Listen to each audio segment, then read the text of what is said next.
So, what was your takeaway from an unusual? You had an unusual starting lineup, and then you got an early red. Yeah.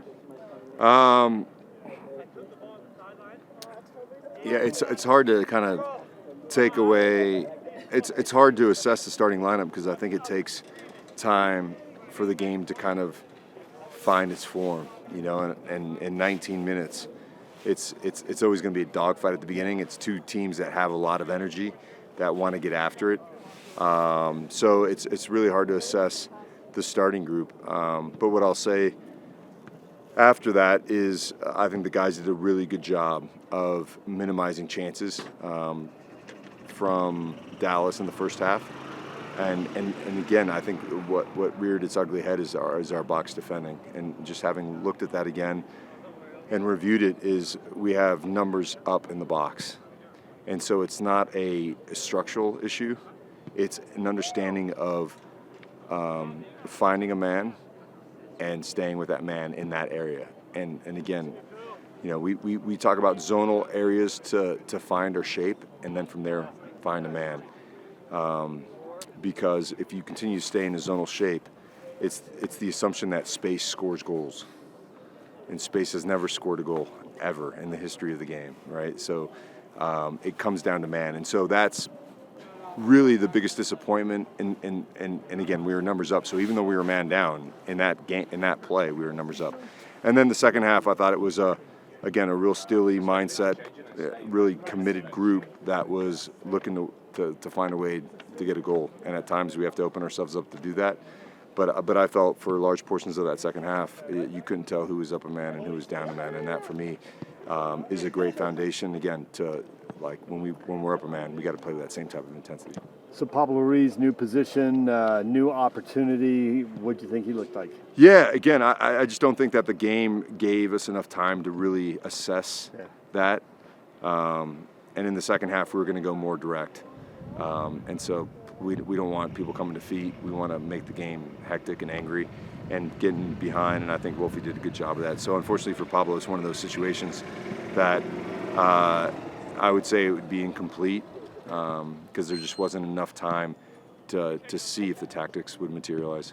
Yeah. You're splitting time at left back between Catranas and Junqua. What are you looking for there? What is each guy must bring something, or one guy would get all the starts. But each guy must have a little bit of a gap, something you're not getting, or you get all the starts. Yeah, no, I think that was the idea of bringing Sam in, is that we want competition in that position. I think Sam's physical output is one of the top on the team, and in that position, that's a necessity, given that the left back is also the left winger, and those recovery runs become really, really difficult as the game wears on.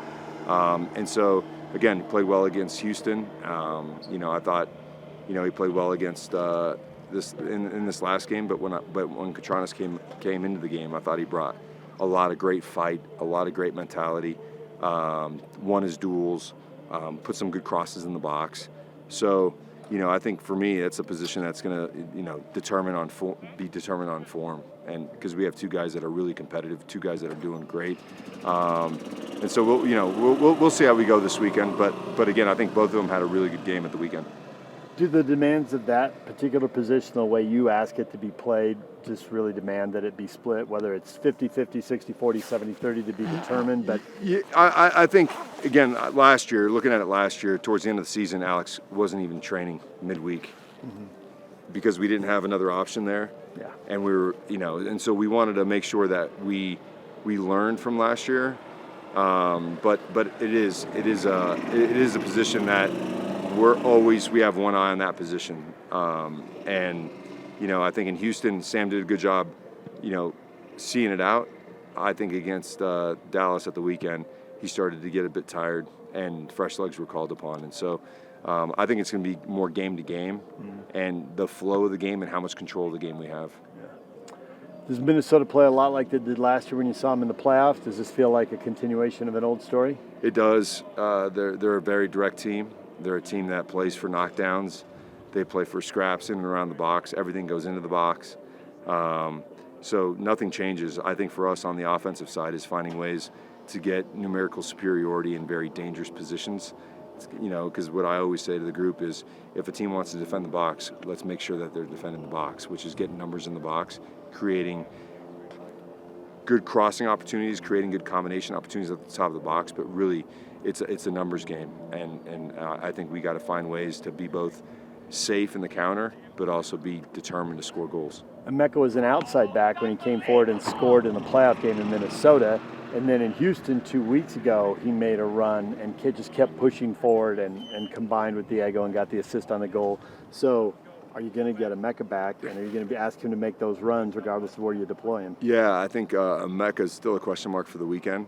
But I think you hit the nail on the head. I think he's the most, whether he's playing in the middle midfield or he's playing in the back line, he's the guy that really carries his run after a pass. And so one of the things that we've talked about is how are we going to get our numbers in the box? And it could be from a wide right position, but it also could be from a central position. And I think it's important that everyone understands that tactic, because it's the only way against a team that wants to sit three center backs in between the two posts and comfortable defending the box, that we pull them out and we move them around. And the only way to do that is to have extra runners that they have to be aware of. So if he couldn't go, of the other three guys that you would probably deploy in those two spots, who is most likely to continue a run and who is most likely to pass the ball and then stop and watch? Yeah, I would say Ojeda is probably the next most likely to carry his run. I think Pablo and Nelson are both really good distributors of the ball, and with that comes a hesitancy to run beyond, because they're always looking for passes in behind or passes between the lines. So I would say Ojeda is the most likely. Are you settling on Tyler in kind of a super sub role? Is that kind of, you're going to use him, you don't necessarily know where you're going to use him, but he's coming off the bench and often going to be the first attacker off the bench? In the near term, yes. I just think that we've played him in every position across the front four except the striker position. I think he's done really well in that. And again, I think the way I always look at games is the guys coming into the game are just as impactful as the ones starting. I think he's done a really good job as a wing back, as a right winger, in particular the San Jose game and this game at the weekend. So I think it's almost narrowing it down to that position and finding ways to have competition with him and Dom so that they can really raise the bar in doing what we're asking to make sure we get good opportunities from that right side. You told me earlier this year that you didn't know if Philip had not the overall speed, but just the short burst and the quickness to play right back. But you gave him a shot there. How did it look? Yeah, I think he had a good game minus the moment in the goal, which is one of his strong suits, is defending in and around the goal. And I think obviously he's frustrated with that. But I think overall, I think he did a good job. I think a couple of passes got away from him, but again, I think it's trying to find and solidify that back line, and I think the biggest issue with that is that there's so many players.